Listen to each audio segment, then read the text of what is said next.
তই কি ছিগি লৈ আহিলা? কঁঠাল পাৰি লৈ আহিলো। কঁঠাল? হয়। তাৰমানে কি আজি কঁঠালৰ মুচি বনাবা নেকি?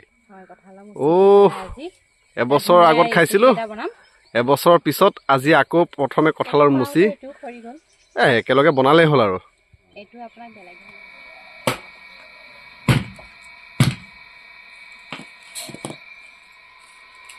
ৰাইজসকল, বহুত দিনৰ মূৰত আজিৰ পৰা ভিডিঅ' আৰম্ভ কৰিছোঁ যেতিয়া ভিডিঅ'টো স্পেচিয়েলি হ'ব লাগিব নে কি কয় ৰাইজসকল। আজি সেইকাৰণে কঁঠালৰ মুচি পাৰি অনা হ'ল আৰু কঁঠালৰ মুচি বনাব মাংসৰ নিচিনা। ৰাইজসকল, আপোনালোকে খাই পাইছেনে নাই কঁঠালৰ মুচি? যদি নাই পোৱা, এইটোৱেই হ'ল ছিজন। আমি যেনেকৈ বনাই দেখাওঁ তেনেদৰে আপোনালোকেও বনাই খাওক, একদম মজা। মাংসই পাত্তা নাপাব ন? মাংস খাবলৈ পাহৰি যাব। শুনিছে নহয়, মাংস খাবলৈ বোলে পাহৰি যাব। আৰু আপোনালোকে গম নোপোৱাকৈ ৰাইজসকল মই এটা বস্তু লৈ ল'লোঁ। বস্তুটো হৈছে এইটো অটো। আৰু এই অটোখন TVS কোম্পানীৰ হয়। অটোখনটো কিয় ল'লোঁ আপোনালোকক মই ক'ম পিছত বাৰু। বিশেষ বেয়া নহয় অটোখন, ভালেই, তেলৰ মাইলেজ ভাল দিয়ে। আৰু আপোনালোকক যে মই ভিডিঅ' দিব পৰা নাছিলোঁ এইকেইদিন মানে আমাৰ ঘৰৰ কাম চলি আছিলে কিছুমান, আৰু এইটো প্ৰতীক ৰুমটো অলপ সৰু সুৰাকৈ ডিজাইন কৰি থকা হৈছে। আৰু এইফালে কঁঠালৰ মুচি তৈয়াৰ হ'বলৈ গৈ আছে দেই ৰাইজসকল, দেখিছেনে? বাকলি গুচাই লৈ এতিয়া সৰু সৰুকৈ, মানে মাংসৰ যেনেকুৱা টুকুৰা, মাংসৰ টুকুৰা নিচিনা টুকুৰা কৰিব লাগিব। মাংসৰ পিছৰ নিচিনা লাগিছেও। এতিয়া কি কৰিব লাগিব? লগত আলু দুটা দি দিছোঁ। আচ্ছা, তাৰপিছত বইল কৰি ল'ম। প্ৰথমে কৰিব লাগিব বইল। কেৰাহীত পানী দি ল'লোঁ। এতিয়া কঁঠালৰ মুচিখিনি দি দিম। ঢালি দিয়া ভৰকে। পানী পৰে বুলি নপৰে দিয়া।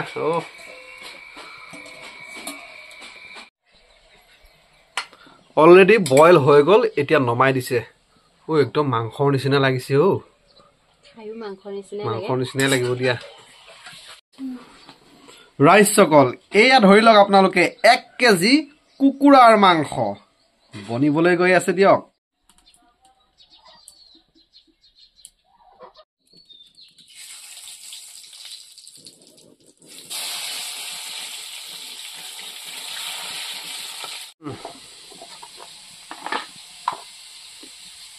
ইয়াক কি দিছা? ইয়াতে দিছোঁ আদা নহৰু আৰু লগত দিছোঁ এটা পিঁয়াজ।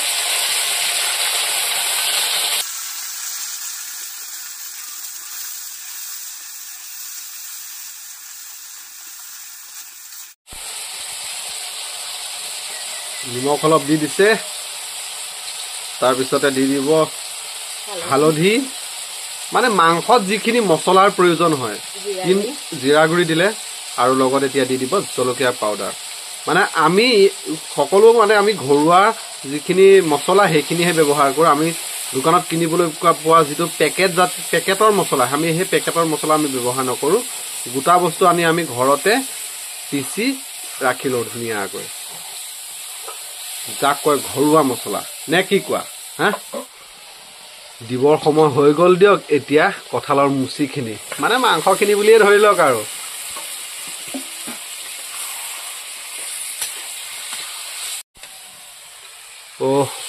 কালাৰটো মজা হৈছে দেই, সুন্দৰ কালাৰ। তাতে ঘৰুৱা মছলা ব্যৱহাৰ কৰি আছো আমি। এতিয়া ঢাকনখন এনেকৈ মাৰি দিয়া, তাৰপিছত তলত জুইডাল লগাই দিয়া, সিজি থাক।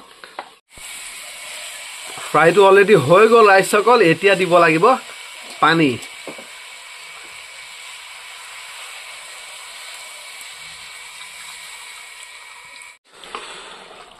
ৰাইজসকল, কি সুন্দৰ কালাৰ হৈছে চাওকচোন। চেম মাংস। এতিয়া দিব লাগিব গৰম মছলা। গোন্ধ ওলাইছে, কি সুন্দৰ গোন্ধ ওলাইছে। এতিয়া একদম খাব লাগে আৰু ভাতৰ লগত, কি মজা লাগিব ৰাইজসকল। ৰুটিৰ লগত বেছি ভাল লাগিব ন? এতিয়া নমাই দিব লাগে আৰু দিয়া। লোভ লাগিছে, পটাপট নমোৱা, খাব লাগে।